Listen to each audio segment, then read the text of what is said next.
And good evening, everyone. Welcome to episode 167 of New York Red Bulls Discussion Group, the podcast. I'm Garry Redmond. Greetings and salutations at your service. So what are we going to be talking about tonight? Well, we're going to be talking about a team that is currently undefeated after 2 games. We're talking about New York Red Bulls, Red Bull New York with 2 wins. Okay, so 1 on the road, 1 at home. Then we're going to talk about the game that took place at home over at the Cathedral. We're also going to talk about, well, another team that's defending their title, New York Red Bull 2. They started their campaign on Sunday in front of family and friends. They did pretty well. It was a wild match. I'm going to talk with one of our, esteemed hosts, Mark Coates, about that. And of course, Lanre, after the break, he's going to be talking about the tale of woe that is Club Le Foot Montreal. That is our next opponent on Sunday afternoon. So we started our season at home with a Saturday afternoon tilt, and now we're going to be going on Sunday. Not Sunday night, Sunday afternoon. Kickoff is at 4:30. And Lanre is going to explain why, at least on paper, this team is somewhat beatable. I be very cautious to, not to place any bets on that particular match. Now, of course, it's right now. If you are a member of our discussion group, you are watching this show live and in color. That's, exclusively for you guys. But if you happen to miss it, no big deal, because the rebroadcast will take place on Wednesday. All of these shows, we happen to upload it onto our YouTube channel. Don't forget to like and subscribe. We really appreciate the numbers. Really appreciate you guys very much for doing that. And of course, our home from the very beginning, Spotify.com. All of our episodes will be uploaded exactly at midnight on Wednesday night, so you can able to watch this and view with pleasure. And of course, if you have any questions about the show, about our topics and everything else, including our guests, we do have an email address. NYRBDG, the podcast at gmail.com is where you can able to reach us even after the show ends. We always read, those wonderful emails you send to us, and we like to read them on the show. So, drop a note, say it with your chest and let us know how you feel and how you think about the show and everything else.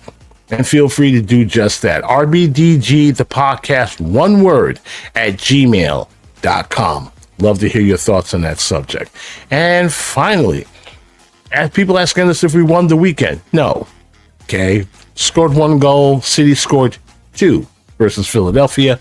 So no horn tonight. In fact, the only horn you're going to hear is when our good friend scores a goal, which will take place then. And now to begin the show right off the bat, to bring your host for the evening in our program, Lanre Badmus, and of course the coach, Mark Coates. Gentlemen, good evening. How was your weekend?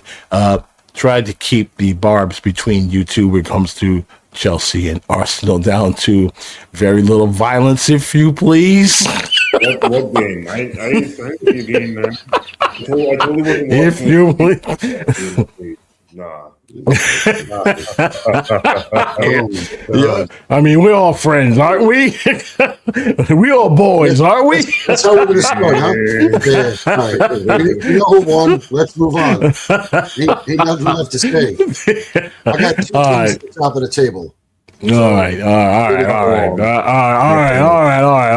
Let's see. I am glad it didn't snow. That's my first comment. Because 2.5 feet of snow was no joke last week. And I will say I am impressed with our grounds crew. They did an excellent job getting that field ready. I can't imagine that was easy, moving that much snow off that field. And again, we have one of the top rated grounds crews in all of MLS. So the field looked ready to go. It obviously it held up very well. I mean, for a game February 28th, we're not even out of winter yet. So for the naysayers that don't think we can have games on a European schedule, we can. So well, they're going to change the field somewhat. They're going to add a heating system. Yes, that will keep most of the ice and snow off.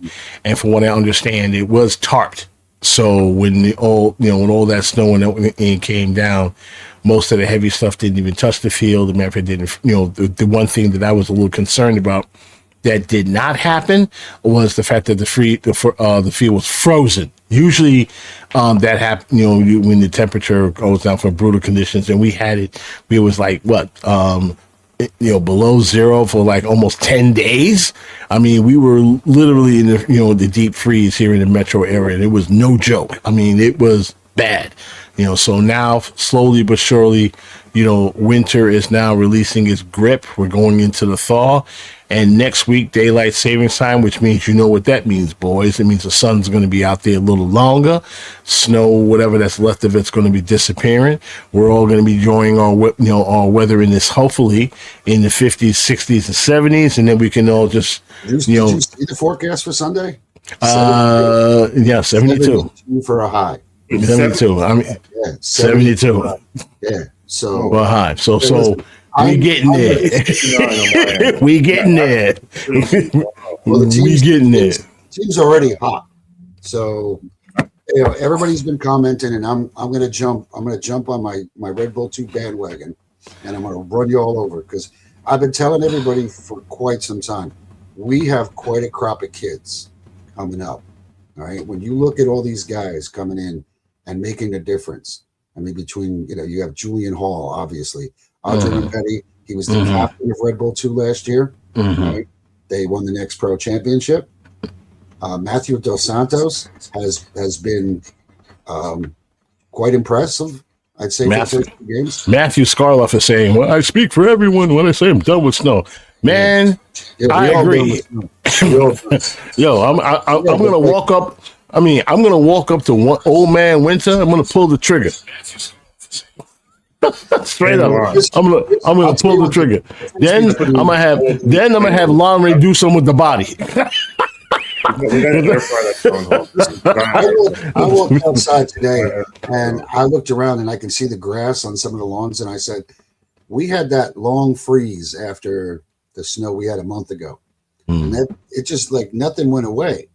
And when it finally was melted, what do? We get 2.5 feet of snow. Walk out like insult. See, this is what I tell everybody about Old Man Winter, right? Old Man Winter's a bastard. Okay, during December, early January. I mean, you get that nice little drift. You get that nice little drift. Everything is cool. It melts the next day. Everybody's happy. Come February into March, you willing to shoot this dude, okay? Because he loves to do this to you, right? You thinking you out of the winter? Remember what happened about 3 years ago? We thought we had a 70-degree day, and the next day we get hit with a blizzard. He's like, you thought I was done, huh? Old Man Winter love to do this to y'all, okay? He loved to hurt y'all. Oh, wait a minute. Y'all thought I was finished? Hold my beer. Hold my liquor. I got something for y'all. I mean, everyone's ready to kill this old fool, okay? But this is what he does. He's that dude that comes into the club. I mean, he's all cool, suave, and debonair till he has a couple of drinks. Then you want to pull out a gun to get out the club. I mean, that's how he is up here in the Four Seasons. And spring, they lock this poor girl in the closet. That's how that's how it's done. But 73, that's going to be beautiful. It'll be nice to be able to go to the game without a heavy coat and scarf and gloves and all that stuff there. Let's talk about the game, shall we, gentlemen? Yes. The match at hand. Okay, you're talking about New England. New England last week, they got walked off the club by Nashville. Okay, so when we also got news that their key point man, their key striker, okay, Kambala was out for the game. That boded well for the young guns, okay? To me, at least. Lanre, Mark, when you saw the lineup, it was the same lineup that was with, Orlando, and everyone's asking the same question. Where's Chupo? Yeah, I'm surprised. I'm shocked the guy hasn't been starting, but hey, credit to Julian Hall. The kid's been getting his chance. He's made more than most of the opportunities so far. 3 goals in 2 games. I mean, ride the hot hand. Mark? I can't argue because obviously we're seeing the results. I think part of it is the difference when we talk about why. It's Michael Bradley. You know, he coached these guys. It was he knows these guys. He knows these guys, and he can get the maximum out of them. So seeing these guys start is not a surprise for me.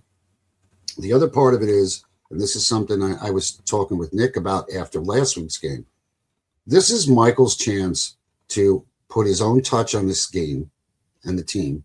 He's obviously wanting to see what he has, because preseason is preseason, and we've all said the same thing. It doesn't mean anything. These are the games that count. Now, what is he going to get out of these young kids? Throw them in the fire, see how they do. If they can't cut it, you want to know right now. You don't want to wait until May to start playing these guys and find out, are you going to be able to hack it at this level? And most don't. Yeah. I mean, but obviously these. And listen, we still have it. We haven't mentioned Mohamed Sofo's name. Nope. Cameron Harper is still mending. Still in orbit somewhere. Still mending. Still in orbit. Do you remember the conversations that we've had for years on this show, in person, all over? What do we talk about? No depth. We have some depth. We got depth now. The one spot, and I think everybody will agree, the one spot we don't have depth is center back. That is the scary part.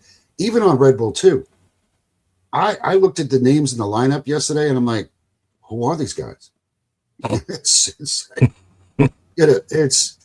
that's the one spot we're lacking, and I think that the front office is aware of it, and I think that's going to be our summer signing if we don't get one sooner. But I think summer they're going to be focused on getting us a center back. We did just get William Bazan, the young Colombian kid. Yeah, right, but he's on a short term. Yeah. He's on a short-term loan, unfortunately. Oh, he's on a loan? Yeah, he's on a loan, yeah. He's on a loan. Listen, if, again, that's one of those things you never know what's going to happen. You come in on loan. I mean, we've seen it with guys everywhere, all different leagues. You come in, you're in for let's say 3 months. You impress the team that much, they're going to want to sign you. And they may be willing to part with some coin to do so. So you never know. Yeah, I mean, Nick is saying that we got depth out wide and, of course, on forward. But as you go toward the back, toward the defense, it's pretty much thin back there. They need to bulk that up.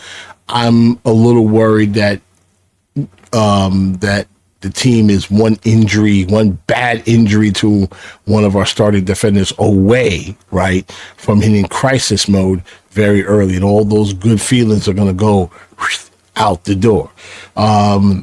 Billy Cool. I think maybe that's why people are a little maybe not as impressed because obviously the performances have been good. We've been scoring goals and playing for 2 games. Bradley Ball, yes, 2 games. But at the same time, I think maybe as a Red Bull fan, obviously back of your head, you're just somewhat waiting for the other shoe to drop. And knowing that we came into this season with hardly any recognizable center backs to start with. Definitely put some fear in the back of people's minds. And unfortunately, after just 2 games already, they're waiting for the other shoe to drop. Let's just enjoy the season just started, guys. We get them. Yeah, well, Billy Kouzulis, he's basically saying he thinks Chupo needs to start next game. He does much more than Hall. Hall's been hot, but he doesn't create like Chupo. Chupo's a creator, okay? He can create something out of nothing. Yeah, and get a shot off. That's how dangerous he is. I'm just probably the reason why, and I kind of agree with Billy that when we start facing the teams that don't suck, you're going to need a guy like him to start opening up defenses because it only gets ridiculous from here. Because after Montreal, we got Toronto, and then we start dealing with the top dogs in these. So before we continue on, let's go really quick to our match recap. And there was a couple of key plays during that match. People have been talking about that. See if you can able to spot that out before we do. And so, in the New Jersey sunshine, on home opening day, away we go. 2 league originals operating in this very modern, sophisticated, puzzling new era. Shaquille Marshall-Rutty in Red Bull New York asked a question in the opening exchanges here. She brings it forward. Tests Turner in the early exchanges here. Rubalcaba towards the Caspi goals for Mehmeti. Dos Santos. In different areas, not to be able to be exposed, and that so far has been a very good thing that New England Revolution have done so far. Mehmeti into Forsberg, and Emil Forsberg trying to open up, finds Donkor on the cusp here, and into the grasp of Matt Turner.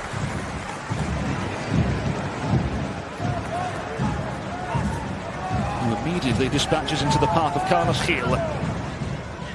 But the ball also was reaching a space in which he couldn't find another player from Red Bull, so an interesting decision for the referee.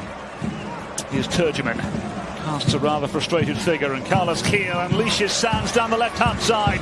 Real opening here, as the effort towards goal is taken by Griffin Yao. Just to where to find the spaces, a little bit wide, a little bit in that area, and the first shot that... and we saw that in the first half against Orlando. And we see a few moments also in this match. Angle change now. Dos Santos with an in-swinging ball towards the back post. It goes! Opening goal for Red Bull New York at Sports Illustrated Stadium, and it just had to be him. Julian Zakshevsky Hall.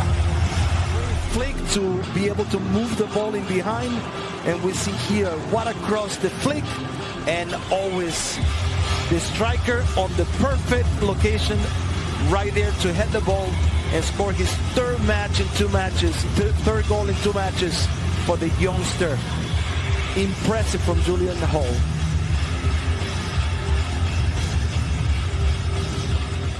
In the last 5 meetings here against New England Revolution in all competitions, and now they have some defending to do. Gord Turgeman perhaps with his chance here. Very, very good save by Horvath. All of a sudden it's end-to-end at Sports Illustrated Stadium.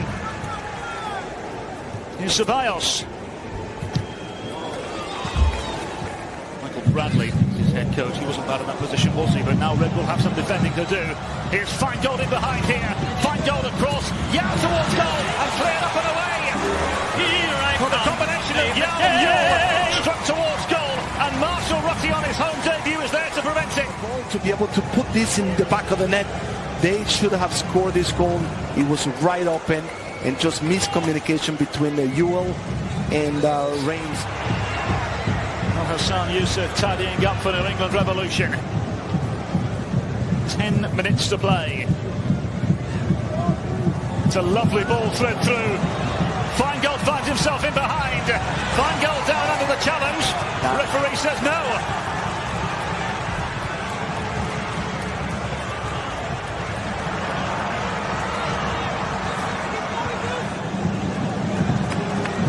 Here come Red Bull New York.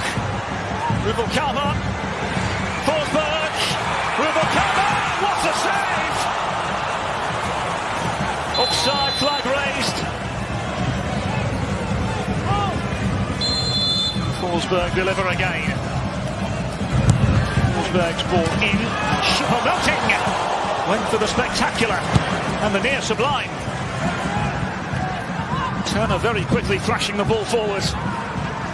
Fortuitously from a Red Bull perspective, it fell to Nealis, who in turn fouls Turgeman.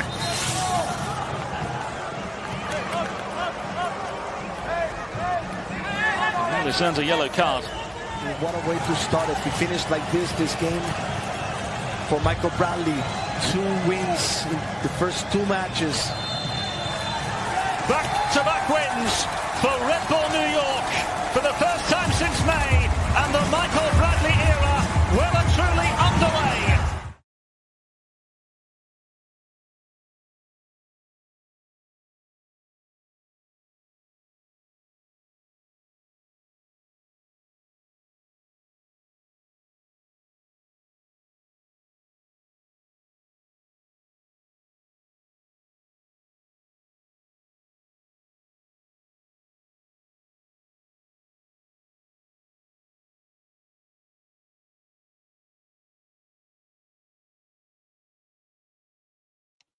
History, the score home opener Mehmedi has tallied his first assist in back-to-back matches. Is also tied with Amal Pellegrino, Warren Madrigal, Jesus Ferreira, Andres Dreyer for the most assists in MLS during the first 2 matches of the season.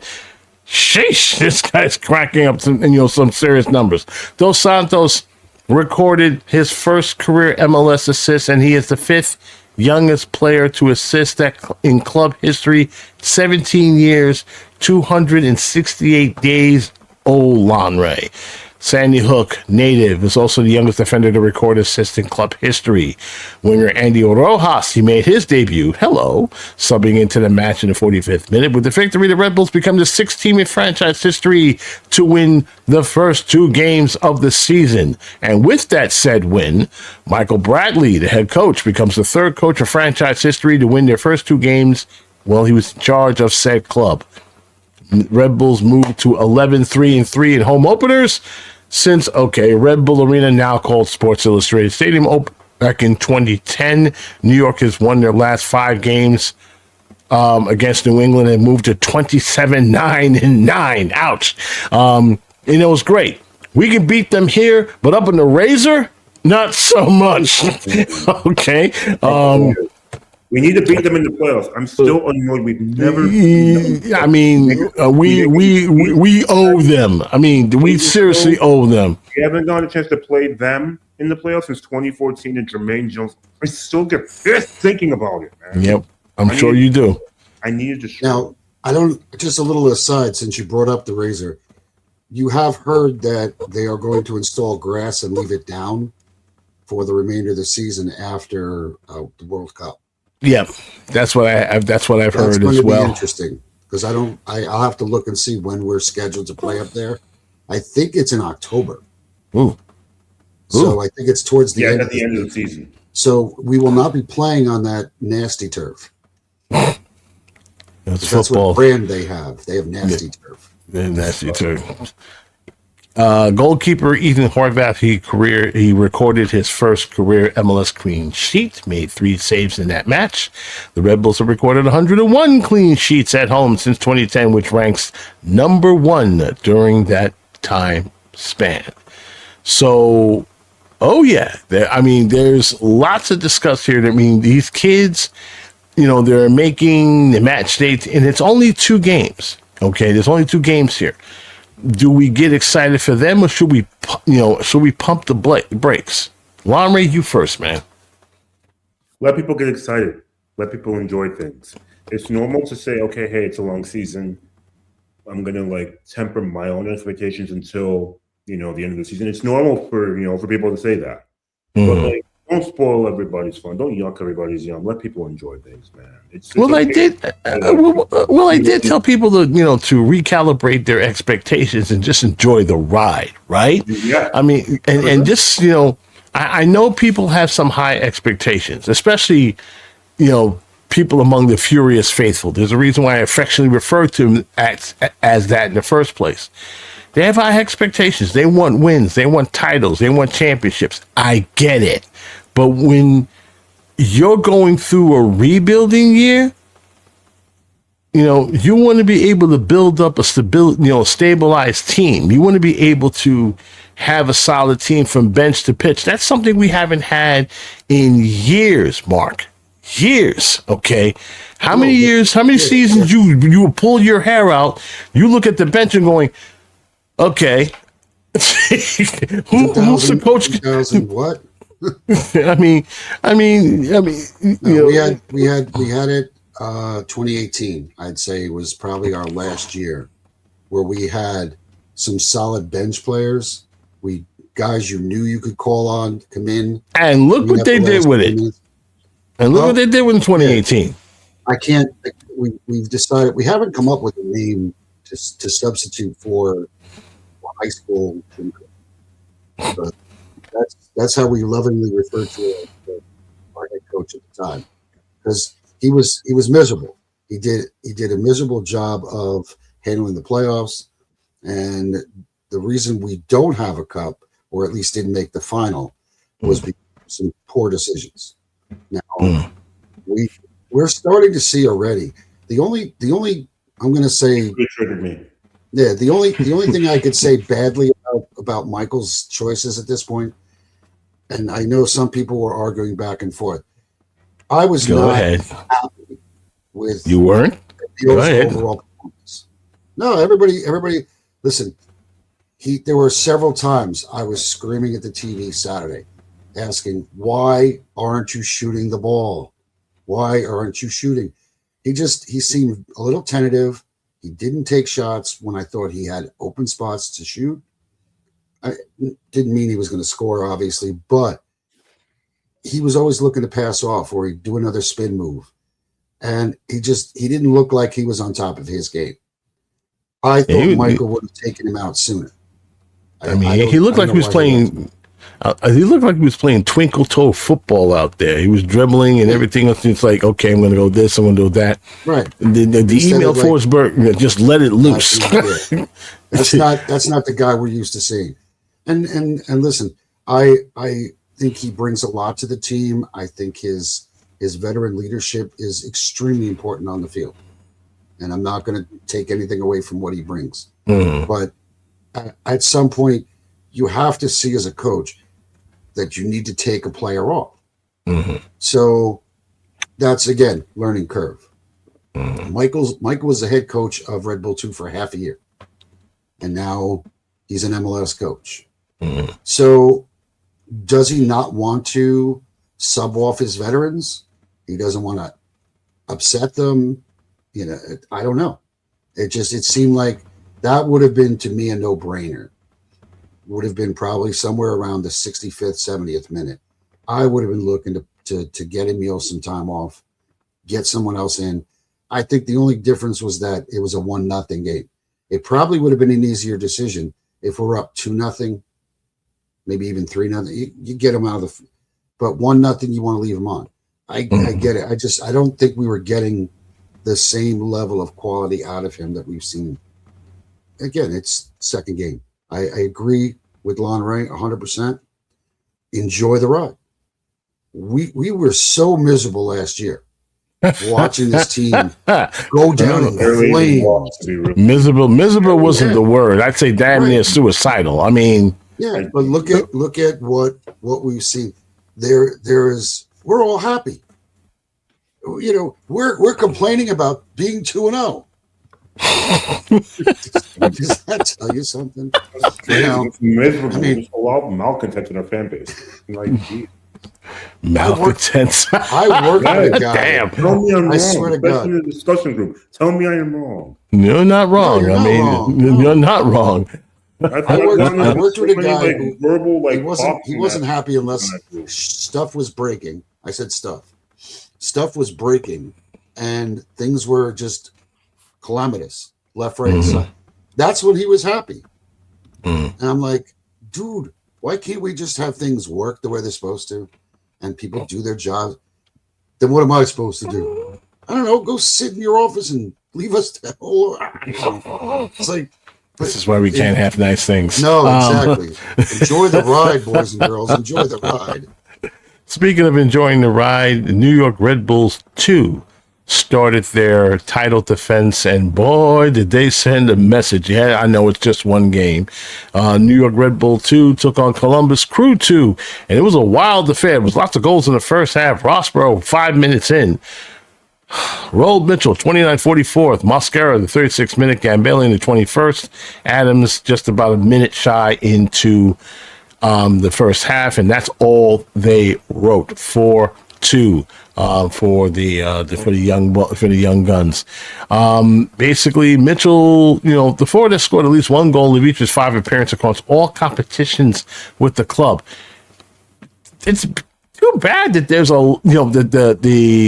the forward position is pretty, full right now, because I expected that dude to be, along with him. I mean, in the mix.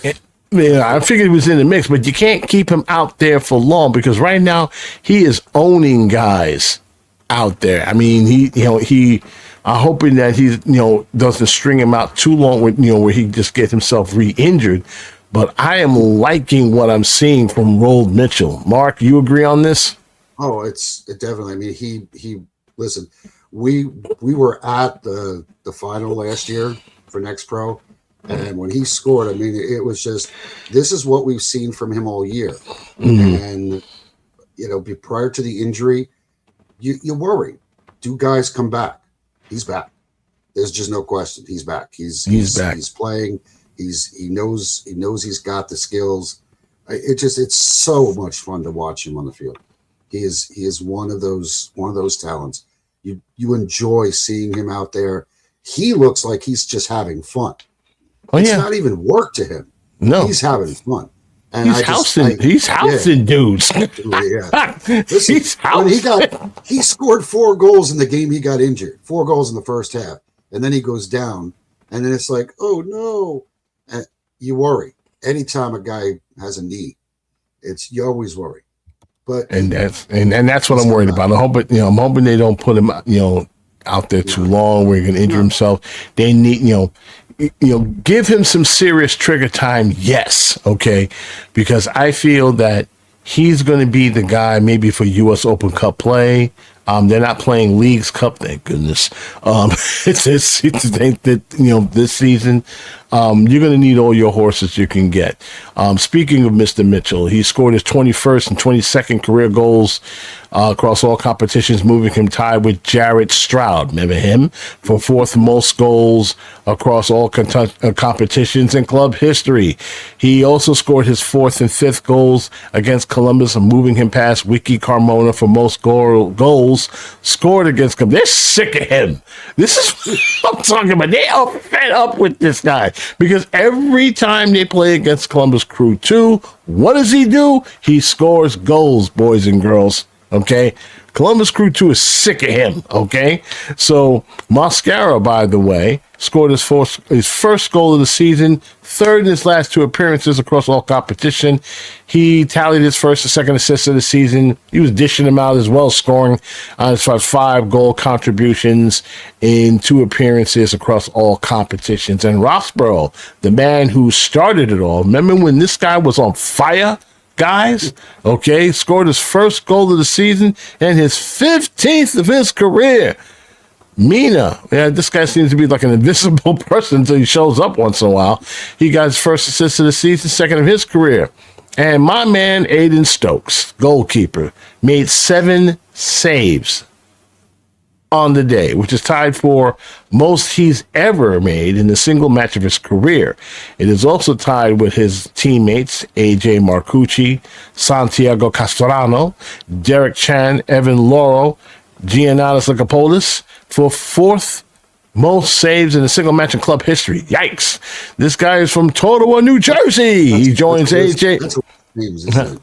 Yep, that's a serious list of names. Ottawa from Jersey. He also joins AJ Marcucci and Santiago Castrano as one of only 3 goalkeepers to record at least 7 saves in 3 different career matches in franchise history. And finally, Dominic Warner joins Michael Bradley as the 2nd coach in club history to win his first match in charge. Both guys are undefeated. Oh, yeah, by the way, Eric Lalando and Sushina Sakai made their MLS Next Pro debut. Their first career starts. Midfielder Devin Cadigan made his pro subbing debut. He came in 15 minutes. And finally, CQ Kone made his MLS Pro debut, subbing in the 46th minute of that match. So they're basically unbeaten in 5 matches across all competitions. Their home unbeaten streak is now 8 consecutive matches. Remember last year, boys and girls, on their way to the championship, they were the only MLS Next Pro team not to lose at home. Think about that for a second. So they go to another place and they start all over again. And this is the reason why we tell you guys to support your kids. and this is why we tell you to go see these kids. Because while y'all just thumbing your nose and everything else up them, they're doing work. Okay? No, it's first of all, for those of you that have season tickets, you get to see them for free. You don't even have to pay. If you want to pay, it's $10 to see a soccer game. Okay, I admit. Montclair's a little bit of a distance, okay? You're going into, well, for me, yeah, it is. Yeah. Well, for me, yeah. I'm coming from Harlem, and I'm still coming in, the rep these kids. But this is why we go say, hey, you know what? I know you guys want to rep the first team, but repping the second team, you'll see what we're you'll see what we're talking about. To watch these kids play. If you don't believe me, speak to John Amaral, okay? Talk to the man. He'll tell you why you need to see these kids. I rest my case. All right, we're going to take a break. When we return, Lanre is not there chomping at the bit. He's going to tell y'all about the tale of woe of CF Montreal, the next opponent coming to the Cathedral, and why we all thinking that this may be a win, but Lanre is about to tell each and every one of y'all, not so fast. See you back here in 30 seconds. Here is the final scores of Week 2 of Major League Soccer. This is New York Red Bull Discussion Group, the podcast, episode 167.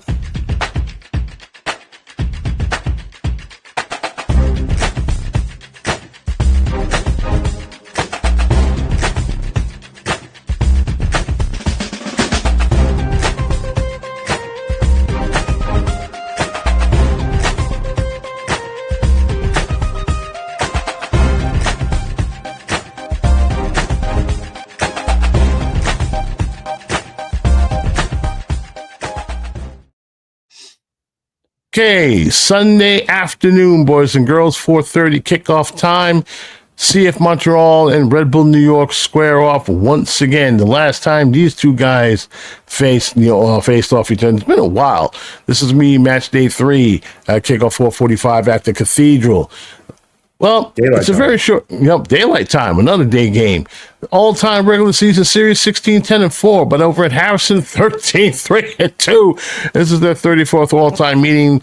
This is the last win against Montreal was September 20th, 2025. Remember that 2-0 win that finally broke the duck? We were losing all those games on the road. That was the game. That was the game that actually made everybody smile. And as a footnote, every time when I went to go see these guys play personally on the road, I'm undefeated. So Here we go. I'm undefeated. I have not seen a loss yet. So at home is a different story. Lanre, you have the floor. Tell these good people why, even though with 2 shellackings, right? This is a club that got walked out. This is the team that got walked out of the building twice. They gave up tons of goals. Go ahead, brother. Tell that sad tale of woe. Montreal, to say that they've had a rough opening 2 games of the season is quite the understatement. They got destroyed 5-0 by San Diego in their first game. And then they followed that up by getting bludgeoned 3-0 by Chicago, a 10-man Chicago, by the way, in their second game. Imagine you facing a team that has 10 players and you still get bludgeoned. Ouch. Upper man. They actually Upper man and they get blood. conceded 2 goals after the sending off. It was 1-0 when the guy was red carded in the 56th minute, and they went on to concede 2 more goals. That's a level of offensive impotency, the attacking impotency that I did not think was possible until now. To be completely blunt with you. That's something I would have expected from the Red Bulls last year, outside of Chupo and Forsberg. But that's unreal. But you're cautioning everybody, don't believe the hype that this team can still knock you out if you let them. They are they're all going to be very hungry. They're going to be very hungry to score. They're going to be very hungry to wash away all the sins and all the embarrassment of the first 2 games.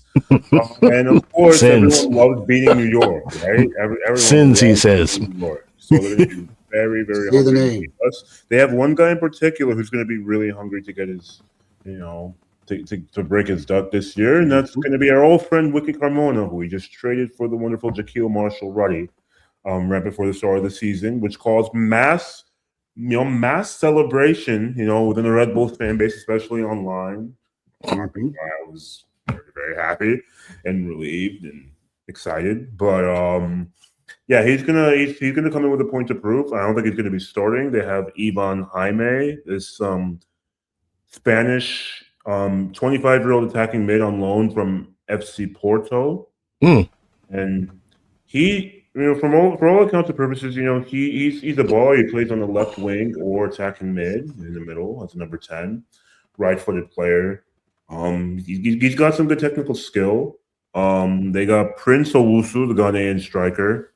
He's going to be really hungry to score. He hasn't really had a lot of touches this season, But he's a monster. He's going to be a pain, to defend against, and that's my little worry. He's got size, he's got strength, and then you're going to be going up You're going to be going up against, our center, our center back who was about, I don't know, six and change. I mean, you're going to be dealing with, Nealis, okay, Dylan and Chi, and Dylan Nealis and Chi, and all those guys, okay. I know he is salivating like, I got to deal with these Smurfs. Okay, cool. Yeah, I'm. That's what, but that's what I'm talking about. Okay, so. And I forgot to mention, when the last time I saw him up there, Lanre, he's very quick on the ball. He's pacey as hell. So not only you got to put a body on him to try to slow him down, but you got to make sure he doesn't go by you, or otherwise it's going to be him and Horvath one-on-one. And you don't want that, because he's going to win those battles. He's going to win those battles. Okay. And then we can't forget our boy Wiki, who Scott's got a little point to prove, and he's gonna do that in front of everybody. He's gonna think, you said you guys thought I can't score, and watch he drop a couple, a ball or two. So it's gonna be a fun matchup. It's gonna be, it's gonna be weird. But tell me why, despite that, I shouldn't be worried. Their defense is extremely leaky. Jaden Neal looked like a future USMNT superstar a couple years ago in the Galaxy. Now he's, quite frankly, in hell with CF Montreal. And it's a very, very sad turn of events for a center back who was once tipped to be the future of U.S. soccer. What happened to this kid? He fell off. He fell off massively. He's still only 22. They were talking about this baller. They were talking about this baller as the next big thing. And then you don't see this dude anymore. I mean, was it the trade to Montreal that just said, you know what, I'm done? I mean, is Montreal that bad? I mean, okay. I'm only to live in, but the football there is just absolute. Oh God, atrocious. I mean, so atrocious. Between all the teams up there, Canadians might be getting their pitchforks out soon. You think, Matthew? I mean, huh? Oh, you think he's talking about Montreal? Oh, you think? Oh, he's all the teams up there. Of all the teams up there, their fans. They won their first two games, but Toronto and Montreal are. Oh God, they're bad. I think the British say "utter gosh" or something like that. Oof, they're bad. They're bad. I mean, Mark, you said that Montreal has been focusing on signing local players, and that's good up to a point. Mm-hmm. Since COVID, they were more focused on players that were Canadian born, Canadian raised. More of a sort of not following our model, but looking more to develop talent from within. Not bad. They had a couple guys who are decent players. They haven't developed that top star that they can trade off yet. It just hasn't come for them. And what about signing a big star? I mean, the last time we've heard them made any noise was your guy Lanre. I mean, from Chelsea. Remember him? I mean, he went the Drogba. I mean, Drogba. He went in there for maybe a cup of coffee, couple of games, and then he was gone, right? Nobody, Superstar. I mean, and he was gone, and that was the end of that. I mean, I guess the thing about him being the coach of the team fell through. Oh well. So they've been basically grabbing local kids around the area. It's not like the area isn't robust with talent, right? And we're talking about the Montreal area. Montreal, Toronto, they've been basically chomping at the bit, grabbing Canadian, and now there's talking about a Canadian Premier League. I wonder how that's going to help out with Montreal and Vancouver and in Toronto. They have they already have a team in Toronto. Last I checked, I forgot the name, but I think it's barely above MLS Next Pro level, to be honest with you. But that's something. Nah, nah, forget that. So that Also, Matthew Joseph Martinez, he was there for about a cup of coffee, and that was it. So John wanted us to somebody to keep an eye on. Well, Maddie will be on the first team again. Limits of how many times he gets called up. Good point. Yeah. There is a limit. Good point. Good point. How many times you can be brought up from the second team? Again, we've gone on and on. We know Miguel is our future commissioner, and he's going to clean up the rules on contracts and stuff. The contracts for the second team players, there are only so many that can come up, and there's a limit on how many days they can, how many games they can be brought up. I don't even know what it is off the top of my head. I'd have to go back and look. But yeah, it's an unfortunate situation where you can't bring them up, more than X number of times during the course of a season. He'd have to be signed to a first team contract at some point in time. And obviously, if he's playing this good, the man's deserving of a first team contract. The question then becomes, how do you shuffle this all around?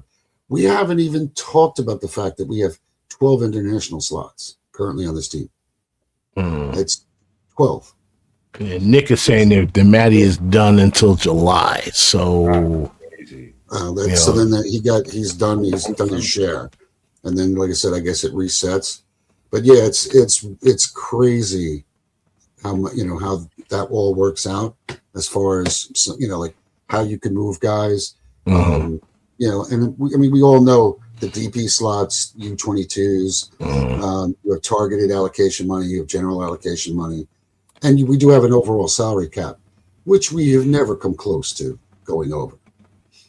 So there's the question becomes, and I forgot, you even have the Generations Adidas players. Oh, that forgot about those.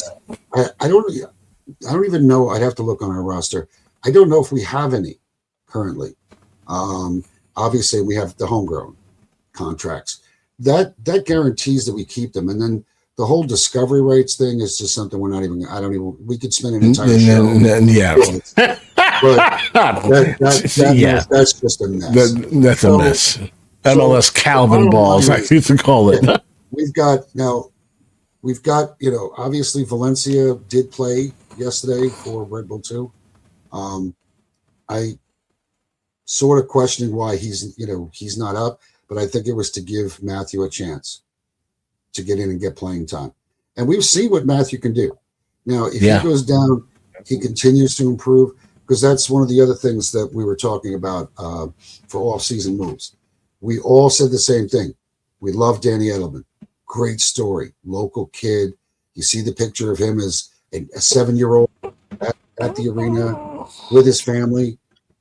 And then he comes to play for the team. He scores the huge goal for us against Columbus in the shootout. Yep. That's great.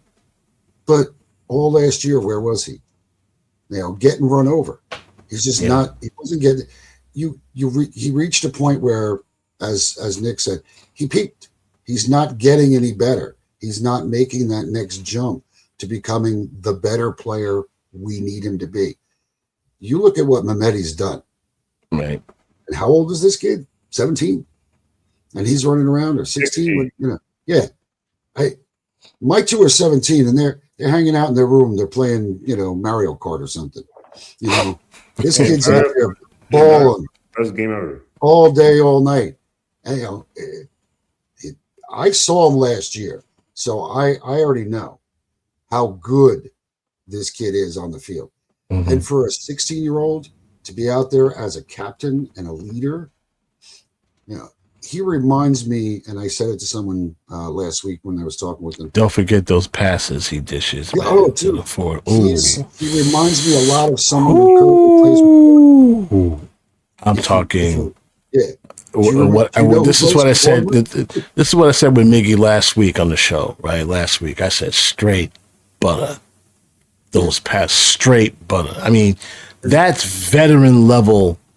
Right. Leadership, knowing insight, knowing when to make that pass. And now that you know when to make that pass, Lanre, he hits you in stride. How many times we've seen passes where you got to slow down, get the ball, then speed it. By that time, the defender's already on you like a bad coat. Okay. Such a technically sharp, sound mind for such a young guy, young kid. And he's only going to get better, you know? Gotta hope he chooses a USMNT at the end of the day, because I know Albania is really hot on his heels. He's already played youth games for both countries. So Don Amaral saying that kid, the kid from Leipzig, he's a left back. Need room for him. He ain't coming to sit. Pending visa. No. Left back, I believe. See, this is what I'm talking about when people complain about, when is Leipzig going to be singing over their kids? Have you seen their kids? Their kids are more like adults over there. Okay, so I can understand why people be beefing every time we even think about sending over to Leipzig, but that ship has sailed. Okay, we ain't training anybody until recently. We grabbed the kid from Leipzig, but I don't want him just sitting around collecting dust. He's got to get some trigger time, but. That's a show for another day. That's a thing to talk about for another day. Let's talk about, first of all, game balls to New England versus New York Red Bull. Lanre, who's your game ball going to? Score, Julian Hall. Julian Hall. You had to think about that? Just kidding. You had to think about that? I'm like, Hall. Okay, Mark, who's your game ball going to? I think you made it very clear during the highlights. Mm-hmm. Mine's going to Ruddy. That was the play of the game. He doesn't get his head on that ball, and we're looking at a 1-1. It's 1-1. Yeah, it's 1-1. There's no reason why they shouldn't have scored. That should have gone in the back of the net. They, the two of them went for the ball. Obviously, he didn't get everything on the shot, but Ruddy was there. He tracked back. He got himself in a position, backing up his keeper. He makes the play of the game. So let's talk a little bit more about that, gentlemen. We touched upon it early in the show about the defense for the New York Red Bull. Sometimes they can be stretched out of position, especially during the break. Is that a concern? Yeah. It's always a concern. However, we've seen this year our guys are tracking back quickly, and it's not. I don't want to compare them to Arsenal because Arsenal's the best at it. But you see that these guys don't listen, man. All right. Let's move on. Let's move on. Several people, several people in the group have said, and I agree, we have seen Dylan do some great things this year so far, but it's 2 games. Dylan's made the move inside, and it seems like it's been just natural for him to be there. I think part of it is because he has played there on and off the last 2 seasons. And I joked and I said, well, it's an even year. So it seems like we joked about, somebody getting injured in even years. I said, and then having to recover. Dylan seems to play well in even years. 2024, he had a really good year. Yeah. Last year, he was miserable. So that's 2026. It's an even year. We're going to see great things from him this year. We have. He's done well. I mean, between the two of them inside, when you think about it, there's like no backup there, really. I mean, we have nobody else. Dylan's come in and he's done a very good job. I mean, he's more than serviceable. He's played the position well. And the two of them are obviously communicating well.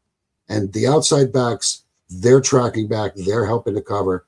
And our defensive mids are not letting guys just walk off. They're young, they're speedy players. So nobody's just getting an odd man break and tracking us. So I'm always going to be worried that we're not going to track back. One of the key features of our team last year was playing well, except for that one mistake that cost us the game. That was the one mistake that should have cost us the win, but it didn't. You know, so but don't break defense. That's white knuckle territory for some of the fans, and some of the people in the group. There's obviously we were up against. You look who Turner's a top notch keeper. Okay, could we have gotten another shot past him? Again, if we had a 2-0 lead, I'd feel a lot better. Look what happened in Orlando. We're up 2-0. Yes, we gave up a goal in garbage time. You know, there was 30 seconds left of the game. I don't like that we lost the clean sheet right at the end, but I'd rather do that than give it up in the 55th minute and have to sweat, for the rest of the game. Oh my God. Don't let them equalize. Don't let them. Well, let me just say something here before we move on to our final segment, okay? The guys at defense today, they played fantastic. Okay, no one's really talking about that. No. They had a great game. Okay, Nicholas gave them high marks. For the positioning, for their defense, their communication. They knew what they were doing. Was it perfect? Oh no, hell no. Okay, but if you're going to score a goal and then you want to lock things down and get that clean sheet in front of the home folks, that's something that will make you stand up and go, okay, we'll see what they do against a real team. And that's going to happen, pretty soon. And now we come to our ridiculously dangerous part of a show, which is predictions. Please don't, if you decide to, blow your wad of money over our predictions, so that's on you. That's not on us. That's on. If you screw up your rent, if you screw up your mortgage and your rent money because of our prediction, again, that's on you. That's not on us. Don't come at us. Lanre. I would never, ever, ever, ever advise anyone to ever bet money on my predictions. Never. We disappeared. Like, what happened to Lanre? He pissed off the wrong gambler. Anyway, Montreal versus Red Bull New York. What say you? Final score? 3-0 Red Bulls. 3-0. Ooh. Mark, what say you? I was going to go with 3-1. 3-1. Yeah, I'll go out on a limb and say Wiki gets mad and scores just to Don't. I'm also on the. He won't make it out of the arena. He's not going to do nothing. He forgets he's in Jersey, man. Everyone's going to be there going, oh, now you decide to score, huh? All that time you to shoot the ball. He won't make it out of the parking lot. I'm going to say 3-1 as well. Something tells me that Horvath is going to get his true test, and he's basically going to get one by him. But the Red Bulls, they got too much firepower up front. Okay, for that defense, I see Montreal parking the bus because they may not have a choice if they want to get out of there alive. But that's the only thing that would probably bother me a little bit. That's the one thing I will expect. But anyway, I'm expecting a victory nonetheless. And once again, we want to thank every single one of you in the group tonight for your terrific comments and people signing on. Thank you so much for that. Your support has been golden. Of course, next week we got Miguel Nunez and of course Nicholas Lianos will make his 2026 debut. He couldn't make it last week because he was on vacation, but the professor is going to be back, and man, he's got plenty to say. So if you missed this show, don't make a big deal about it. It will be loaded on our YouTube channel. Don't forget to like and subscribe.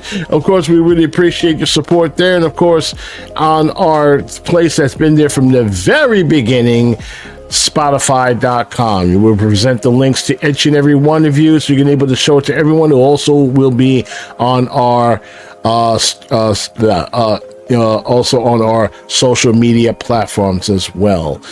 For Lanre Badmus, Mark Coates, and myself, Gary Redmond, thank you guys for joining us this last hour. We appreciate it. We will see you all next week. Until then, boys and girls, good night and goodbye for now.